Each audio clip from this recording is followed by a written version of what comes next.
చూద్దాం. భారత పురుష wrestler Aman Sehrawat Paris Olympics లో కాంస్య పతకం సాధించాడు. 57 కేజీల విభాగం కాంస్య పోరులో ప్యూర్టోరియాకు చెందిన రెజ్లర్ డారియన్ క్రజ్ పై 13-5 తేడాతో ఘన విజయం సాధించాడు. దీంతో పారిస్ ఒలింపిక్స్ లో భారత్ తరఫున రెజ్లింగ్ లో తొలి పతకాన్ని అమన్ సాధించాడు. ఈ గెలుపుతో ఇప్పటివరకు భారత్ ఖాతాలో మొత్తం 6 ఒలింపిక్స్ పతకాలు చేరాయి. ఇందులో 1 రజతం 5 కాంస్యాలున్నాయి. గురువారం జరిగిన ప్రీ క్వార్టర్స్ లో 10-0 తేడాతో మాజీ యూరోపియన్ ఛాంపియన్ వ్లాదిమిర్ ఎగరోతో పాటు క్వార్టర్స్ లో 12-0తో మాజీ ప్రపంచ ఛాంపియన్ జలీం ఖాన్ పై నెగ్గిన అమన్ సెమీస్ లో 5వ సీడ్ రీ హిగుచి చేతిలో 0-10 తేడాతో ఓటమి పాలయ్యాడు. అయితే కాంస్య పోరులో మాత్రం అమన్ సెహ్రావత్ పట్టు బిగించాడు. ప్రత్యర్థికి అవకాశాలు ఇవ్వకుండా చాకచక్యంగా వ్యవహరించి భారత్ ఖాతాలో మరో పతకాన్ని చేర్చాడు.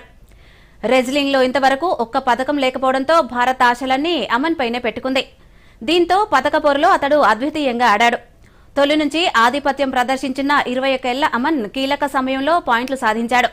తొలి పీరియడ్ లో ప్రత్యర్థి డారియన్ క్రజ్ 3 పాయింట్లు పొందగా అమన్ 6 పాయింట్లతో ముందంజ వేశాడు. ఇక రెండో భాగంలో అమన్ ఏకంగా 7 పాయింట్లతో తిరుగులేని విజయం నమోదు చేశాడు. భారత్ తరఫున ఒలింపిక్ మెడల్ అందుకున్న పిన్న వయస్కుడిగా అమన్ చరిత్రకెక్కాడు.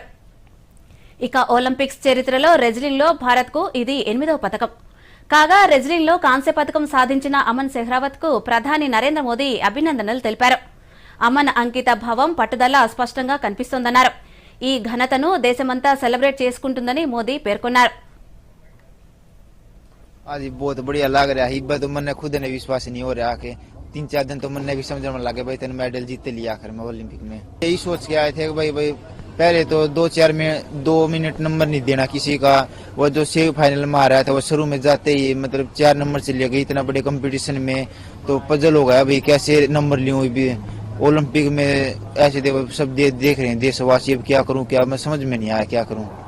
ये चल रहा था मतलब वो प्रेशर भी था भाई। हाँ एक लब मेरे मन में तो नहीं 2-3 और होते तो ठीक से मतलब एक लिए भाई अब तो मेडल लेके आना है बस। उस में शब्द में तो बयान नहीं कर सकता मतलब समझ गए आप उस जगह पर खड़े होता आप खुद महसूस करके देख लो कैसा लग रहा होगा आपने। यहाँ से अगला लक्ष्य तो 2028 का है और 2026 में एशियन गेम्स है। కేంద్ర కేబినెట్